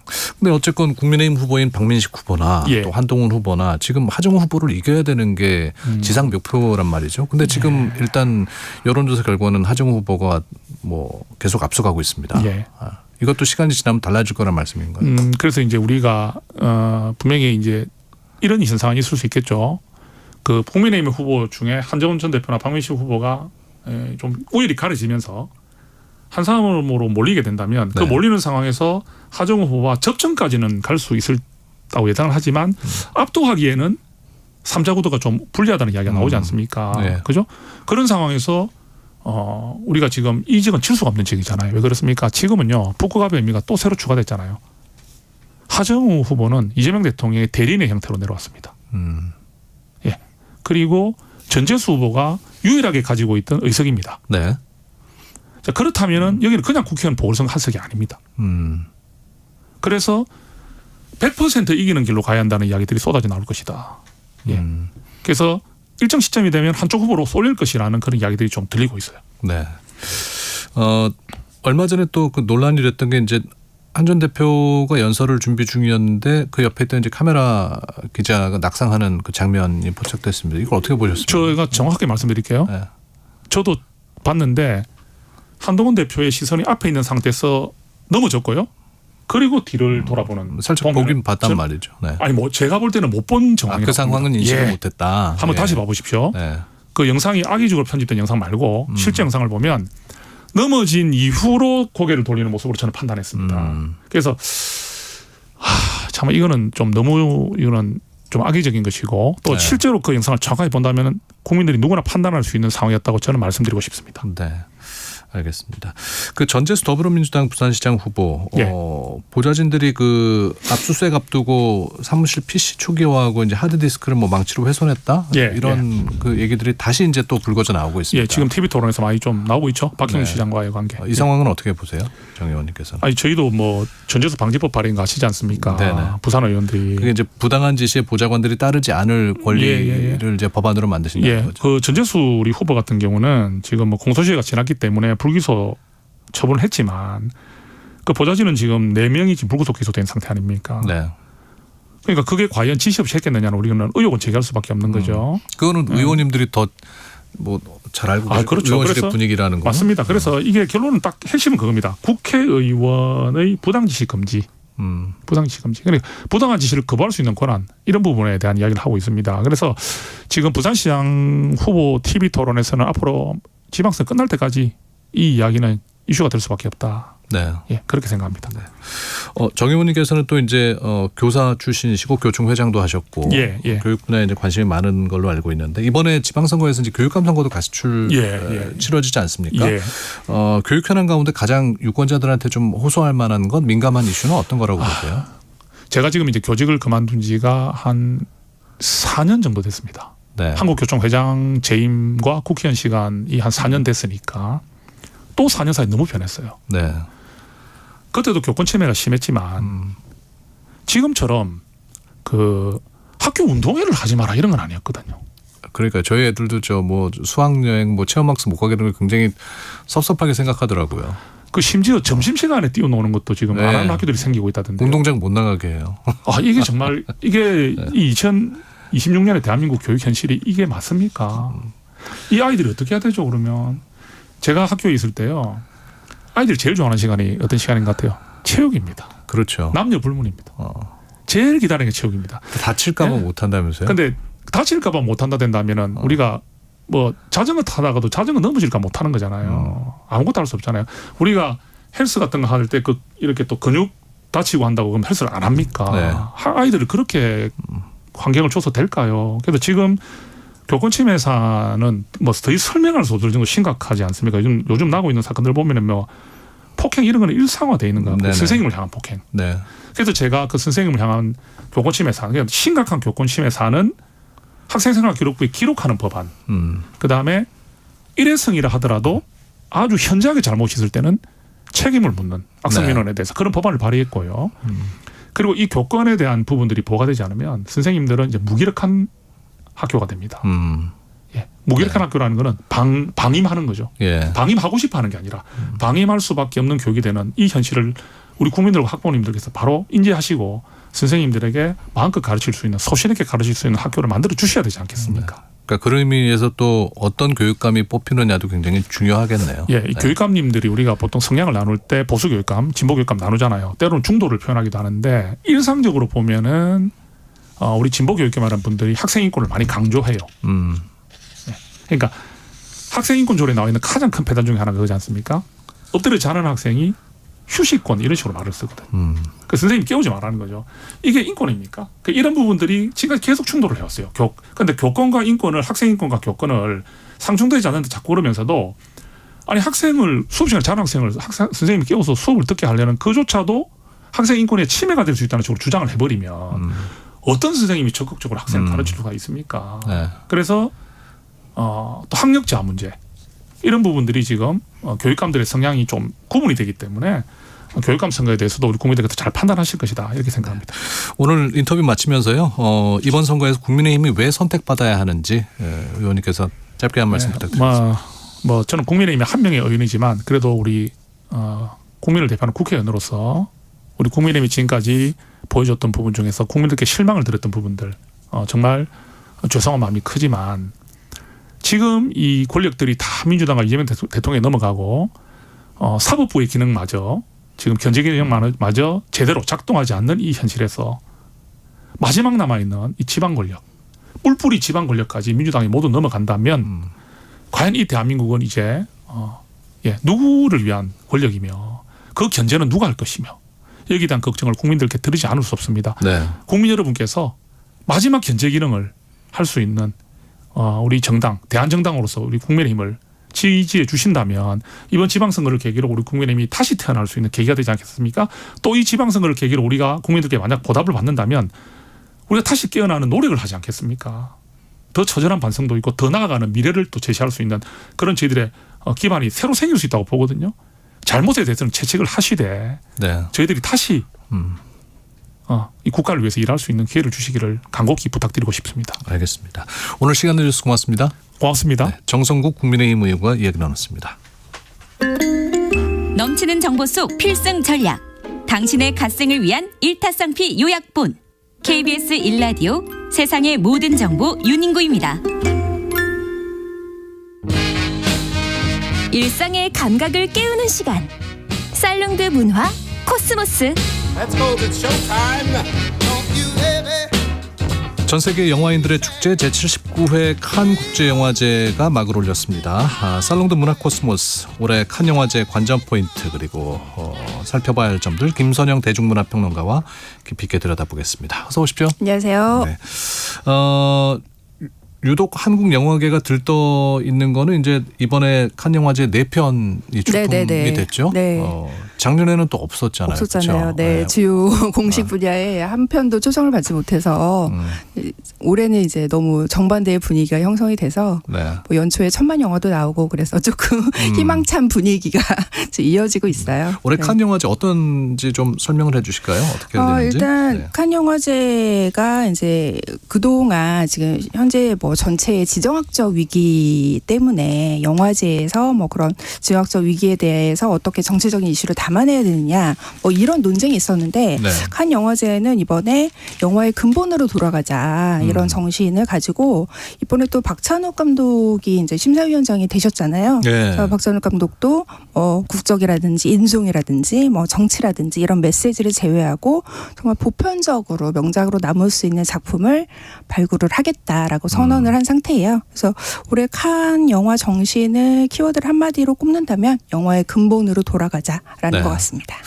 네, 뭐 우리나라 사람이 그 심사위원장을 맡았다고 우리나라 영화에 점수를 더 주거나 뭐 그러지는 않겠죠, 당연히. 네, 그렇죠. 일단 공정성이 되게 중시되고 그 칸 영화제 심사 구조 자체가 이제 심사위원장 혼자서 막 그렇게 할 수 있는 건 아니기 때문에 다만 이제 박찬욱 감독이 한국인 최초로 심사위원장이 된 것은 이제 그 집행위원장도 의미를 부여를 했어요. 특별히 박찬욱 감독의 특별한 재능도 있지만 그동안 한국 영화가 우리 시대에 관여한 깊이 있는 질문들을 기리고자 한다라고 또 의의를 밝혀줬기 때문에 또 이게 한국 영화계에 큰 이정표로 남는 사건이기도 하죠. 그러네요. 그러니까 우리는 그 뿌듯함을 갖고 이번 79회인가요?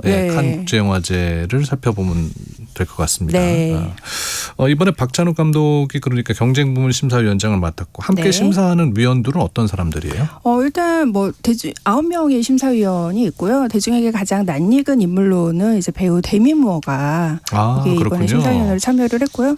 최근 이제 중국의 미국인 감독으로 이제 거장으로 떠오르고 있는 클로이 자오 감독 그리고 이제 켄 로치 감독의 전담 각본가로 유명했던 폴 레버티라든지 좀 다양한 국적의 심사위원들이 이번에 참여를 했어요. 그래서 이번에는 좀 다양성, 깐 영화제가 중시하는 영화의 근본과 함께 좀 다양성 같은 정신도 고려를 하지 않을까 싶습니다.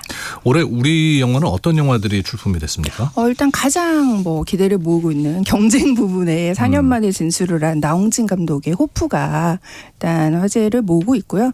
그리고 이제 또 다른 깐의 남자라고 할 수 있는 연상호 감독의 군체가 또 17일에 미드나잇 스트리밍 부분에서 상영을 기다리고 있고, 또 정주리 감독의 도라라는 작품도 이번에 또 상영을 17일에 또 감독 주간에 초청이 돼서 기다리고 있습니다. 네, 나홍진 감독 얘기하셨지만은 이번에 네. 호프라는 작품으로 경쟁 부문에 나간 네네. 거잖아요. 뭐 좀 수상을 기대해봐도 좋겠습니까?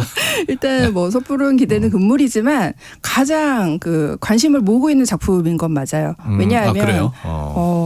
이 작품을 깐이 되게 오래 기다려왔고, 이번에 출품 후반 작업이 굉장히 오래 걸리는 작품이라서 작업이 되게 늦어졌는데 그 출품 시한을 연장을 해줄 정도로 이 영화를 꼭 이제 초청을 하겠다라는 의지를 보여줬다는 점에서 네. 이제 호프가 특별히 주목을 받고 있고, 반대로 혹시 한국 사람이 심사위원장이라고 불이익을 받는 건 아니겠죠? 약간 그럴 수도.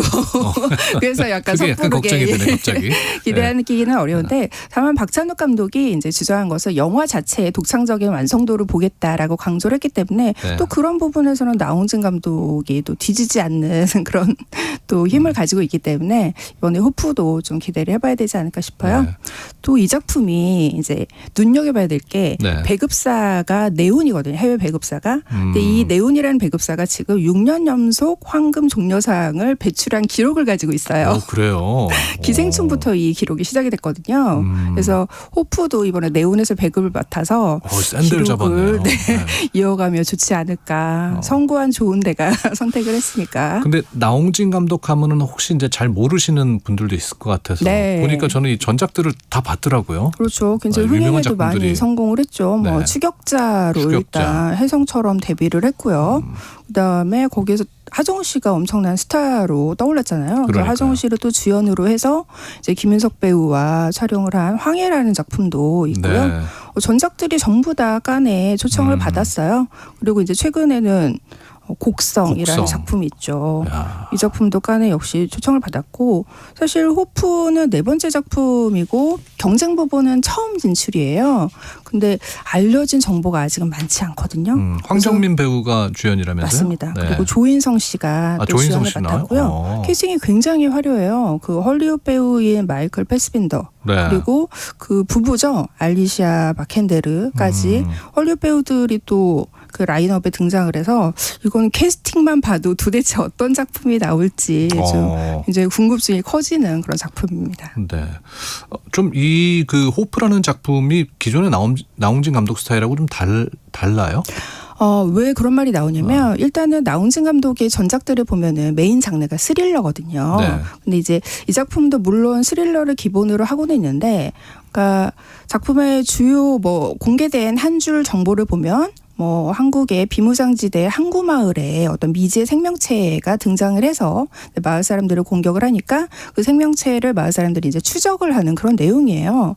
근데 이제 알려진 정보가 많지 않지만 거기에 어떤 추적을 하는 거기 때문에 당연히 스릴러는 있겠고, 하지만 여기에 외국인 배우들이 외계인 역할을 한다라는 또 다른 정보가 있거든요. 그러니까 이거는 외계인이 등장을 하니까 SF 요소도 있고, 또 뭔가 이렇게 우주적 재앙이라는 말을 언급을 해서 네. 코스믹 호러 같은 요소도 있고, 실제로 집행위원장이 이 영화에 대해서 어떻게 얘기를 했냐면 러닝타임이 160분인데 러닝타임 내내 장르가 바뀐다라는 이야기를 했거든요. 그래서 도대체 어떤 장르가 나오려고 이번에 그럴까. 칸에서 최초 공개가 되는 겁니까? 그럼 영화가? 그렇습니다. 네. 그렇군요. 물론 이제 소수의 분들이 완성본을 봤지만 정말 극히 소수만 좀 다수에게 보여지는 것은 궁금해지네요. 처음이죠. 연상호 감독의 군체는 이제 비경쟁 부문 미드나잇 스크리닝에 초청이 됐는데 네. 이렇게 칸에서 연 감독 작품을 꾸준히 찾는 이유는 뭡니까? 깐이 이제 깐 장학생이라고 해서 재능 있는 신인 감독들을 발굴을 하면 또 꾸준히 그들의 작품을 깐에 또 초청을 해서 서포트를 해줘요. 연상호 감독도 2012년 돼지의 왕, 그 한국 최초의 장편 애니메이션으로 깐에 진출한 작품이거든요. 네. 이 작품 이후로 뭐 부산행, 반도, 이번이 4번째 군체로 초청을 받았고요. 연상호 감독이 또 이제 특유의 어떤 장르물과 어떤 사회상에 대한 문제의식 같은 것들을 결합을 해서 연상호 감독만의 스타일이 있잖아요. 이런 부분들을 깐에서도 좀 높이 평가를 하고 있습니다. 네. 저는 이 그 정주리 감독의 다음 소위 굉장히 인상적으로 네, 봤는데 저도요. 이번에 네. 정주리 감독의 도라도 네. 비경쟁 감독 주간에 초청이 됐죠. 맞습니다. 그러니까 정주리 감독도 이번에 기록을 세웠어요. 한국 여성 감독 최초로 그렇습니까? 그 장편 영화 3편이 모두 깐에 초청을 받았거든요. 축하할 일이네요. 그렇습니다. 네. 데뷔작인 도이아부터 시작을 해서 다음 소이 그리고 이번에 도라라는 작품인데요. 이 도라는 이제 프로이트의 유명한 그 히스테리 환자에 대한 연구 사례를 또 한국식으로 재해석을 했다고 해서 많은 사람들이 또 관심을 가지고 지켜보고 있습니다. 네. 마지막으로 이제 올해 칸이 보여주는 전 세계 영화계의 흐름 뭐 한마디로 정리를 해주신다면 어떨까요? 이번에 경쟁 부분을 보면은 그 기존의 헐리우드 대작 영화가 적거든요. 유럽 영화가 대부분이에요. 그래서 아마 그 최근에 헐리우드에서 어떤 영화 산업의 중심지라고 할 수 있는 곳에서 작가주의 영화들이 조금 감소하고 있는 경향을 좀 반영을 하는 것 같고요. 네. 또 하나 깐에서 중요한 이슈가 이제 AI 이슈거든요. 지금 전 세계 AI로 많이 영상물이 제작이 되고 네. 있는데 AI가 주가 되면 안 되니까 공식 경쟁 부분에서는 AI로 뭐 좀 주도를 창작을 한 작품들은 공식적으로 배제를 선언했어요. 그래서 앞으로 영화계가 AI 문제도 지켜봐 주십시오. 김선영 평론가와 함께했습니다. 말씀 고맙습니다. 네, 감사합니다. 세상의 모든 정보 윤영입니다. 오늘 순서 마치겠습니다. 여러분의 내일을 기대합니다.